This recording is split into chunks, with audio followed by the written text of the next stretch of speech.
Well, hello everybody, how are you doing this fine day? I hope you're enjoying your week. Today we're going to try something a little bit different, as I kind of want to start making like basically my thoughts type videos on new episodes of different shows that I'm watching. Making weekly videos as new episodes come out throughout the season, and then come back here looking through the comments, talking with people, discussing it. I got a Discord channel, it's got about 800 people. I'm probably going to go over there and open up, what do you call it? A thread? It's not a server, it's a thread. We already have the server. Open up a thread of all the different shows that I'm talking about, and you can go there and discuss the shows week to week and theorize about what might happen in the future and all that different kind of stuff. Probably even going to open up a VC. Maybe we could talk about it. I'll be in the VC as well. And just building a community with a bunch of different people who just enjoy art and characters and stories, and not just necessarily survival challenges. Although the survival challenges aren't going anywhere, so don't worry about that. And we're going to start that shit off today by talking about the first episode of Penguin. So enough wasting your time, let's get started. So just for the sake of being transparent, I know everybody and their mother just had soaking wet panties about how awesome Colin Farrell and the Penguin was in the Batman, and he was like a standout character, and it was the best acting, and the makeup was so great, and he was so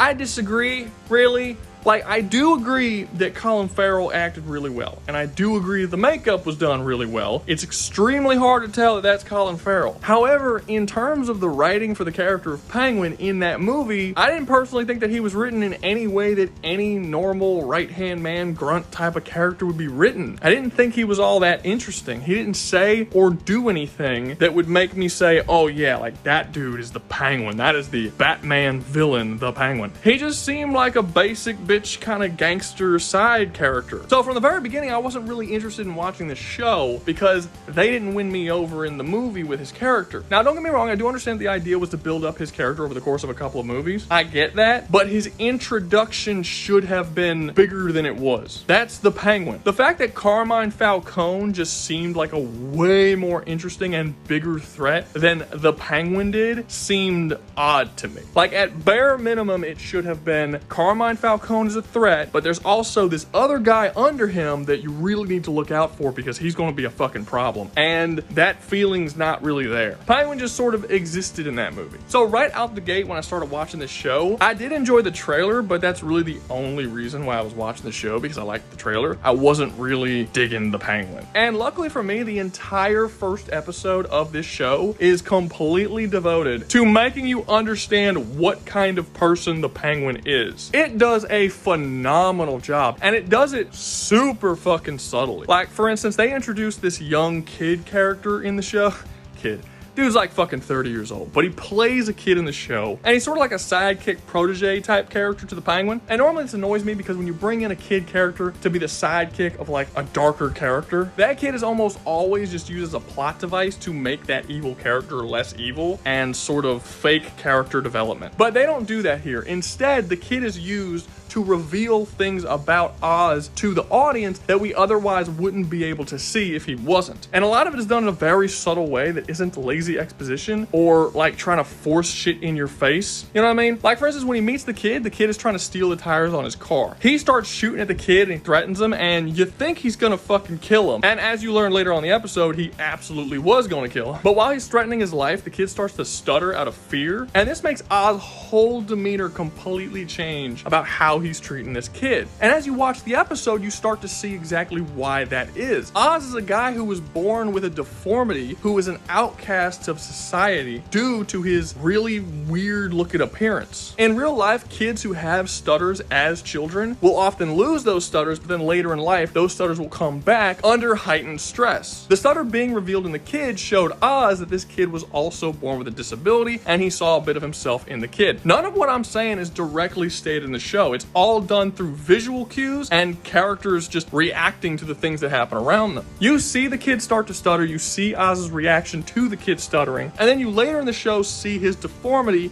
and how it affects him on a day-to-day basis. This is really solid writing, and this type of writing sort of floods the entire first episode of the show, and the subtle writing goes a lot farther than just that. One particular part of the show that I think it handles really well is lying. So lying happens constantly in the show because Oz is a fucking liar. liar and manipulator. Like, that's the type of character that he is. Almost everything that comes out of his mouth is in some way a lie. And normally I can't fucking stand liar characters in shows and movies because people don't know how to write them well. What ends up happening is the writer doesn't trust the audience to catch on that certain lies are lies, and they really, really want you to know things are lies. So what they do is they have the actor lie really fucking terribly. Like, it's obvious on their face that they're fucking lying to somebody, and just for whatever reason, everybody in the movie or show just doesn't know it. They just get these massive blinders where they can't obviously tell that this person is lying. And that's because the people who are making the movie or show want the audience to know that the character is lying, but not the characters. And it creates this weird disconnect, and I fucking hate it. I don't like it. This show doesn't actually do that. Oz is a genuinely really good liar, and the show doesn't seem to care most of the time whether or not the audience is aware that what he's saying is a lie or not. The lies that Oz tells are so frequent and so well told by him and so believable that it's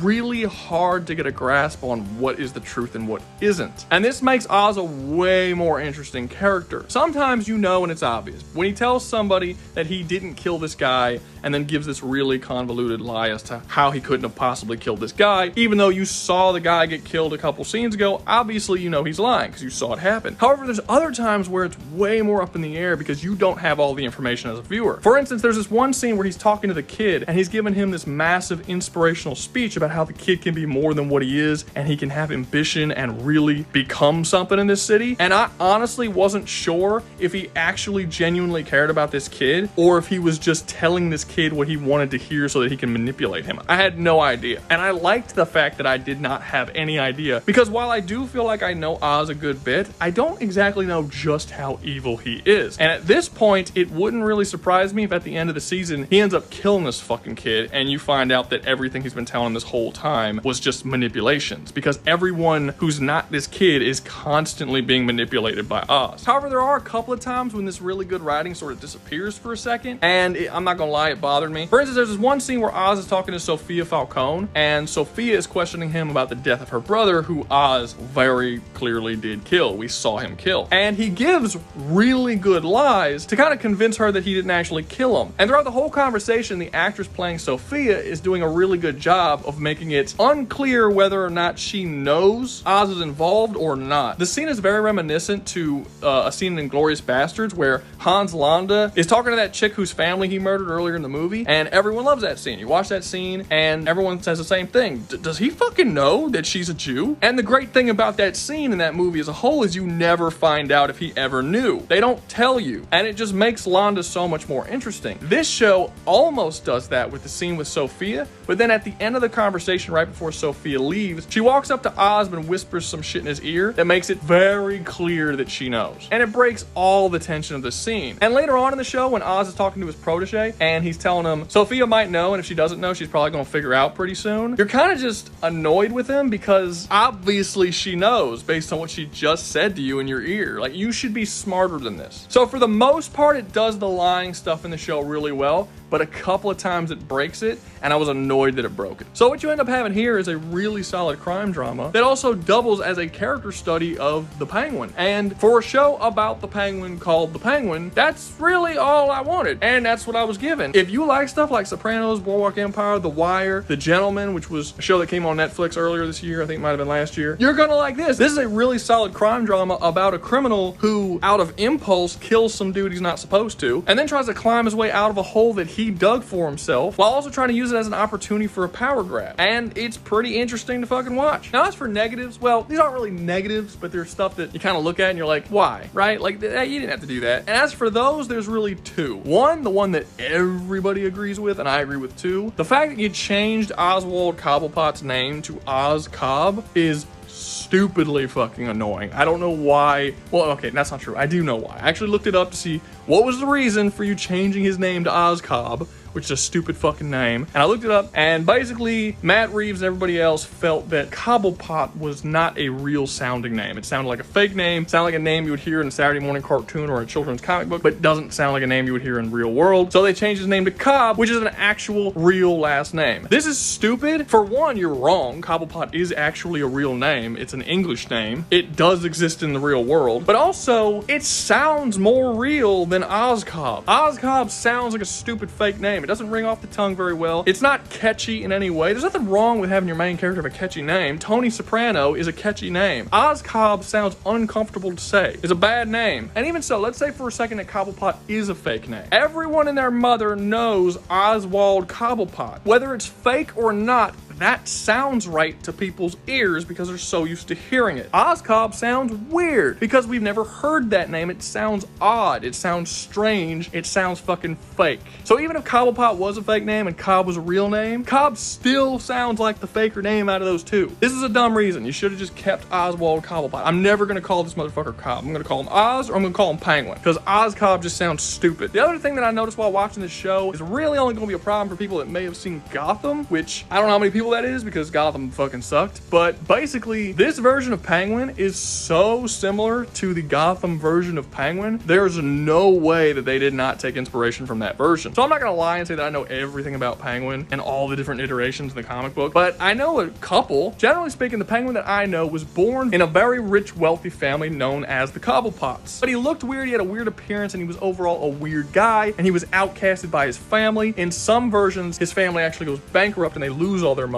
But either way, he goes from being rich to being not rich anymore. And then he goes to crime in order to get his money back and rebuild an empire that he lost. That's usually the story of Penguin. In the show Gotham, they changed a lot of stuff. They made it so that he was actually never rich, he was actually poor. He had this really weirdly loving relationship with his mom. It was almost a sort of manipulative relationship they had with one another. And then they gave Oz a disability that he was born with, where he had a fucking fucked up leg and he had to limp everywhere. And then they made him super manipulative and a master liar and all that different kind of stuff. And that was all stuff that was sort of added to the Gotham version of the character, although the lying, manipulating part was kind of in the comics too. But for the most part, these were all new additions as far as I'm aware to Gotham, and I've never seen that version in the comic book before. This version of Penguin has all of that shit. This version of Penguin was never rich. This version of Penguin does have the weird manipulative relationship with his mom. He does have the weird deformed leg that he was born with. That's all stuff that I saw originally in Gotham. So it seems like they took a lot of inspiration from Gotham. Even some aspects of his personality, like his impulsiveness. The Penguin starts with him impulsively killing someone he's not supposed to and then instantly regretting it, being like, oh shit, now what do I do? I'm pretty sure that's some shit that Penguin did in the Gotham show, because he was known to be impulsive and to attack people out of fucking nowhere if they insulted him. Like, I remember there was this whole thing at the beginning of the Gotham where if anyone called him the Penguin, he would lash out and murder them. And there was a couple times where this actually hurt him severely. He killed someone he wasn't supposed to kill or whatever, and he had to, like, that was a part of the show. So the fact that that became like the main plot of this one, I couldn't help but think y'all stole that shit from Gotham. Having said that, this is a much better version of it than Gotham, because Gotham has a lot of really shitty writing practices, including the whole lying thing I said before, where they try to pretend like the character's a good liar, but really he's shitty and just everyone around him is stupid and just doesn't know he's lying. This show is far more competently written and can sell that character a lot better. And like I said, overall the better character, but you can't really get around the fact that they definitely stole a lot of shit from Gotham. But overall, really good fucking episode 1, and I'm looking forward to episode 2. Now, I'm not 100% sure if I'm going to keep making these videos for each episode. It really depends on how much engagement these videos get. If nobody's watching them, I'm not going to make them. But I would really like to, and I can't fucking sleep, so I need more shit to fill up my day. I'd also like to add other shows to the list too. I'm currently watching Tulsa King, and I would like to make weekly videos on episodes of that. So, you know, just show me that this is something that you want. Share the video, like it, make sure it gets engagement, people watch it, and yeah, I'll keep doing it. I'll do it for the whole season. And then at the end of the season, if I really like the character and I think you'd be interested in talk about, I'll add him into like an Oz survival challenge or some other type of survival challenge that I can put like criminals or mob bosses into. I don't know yet. We'll see. If you guys think I got like plans about this shit in my head,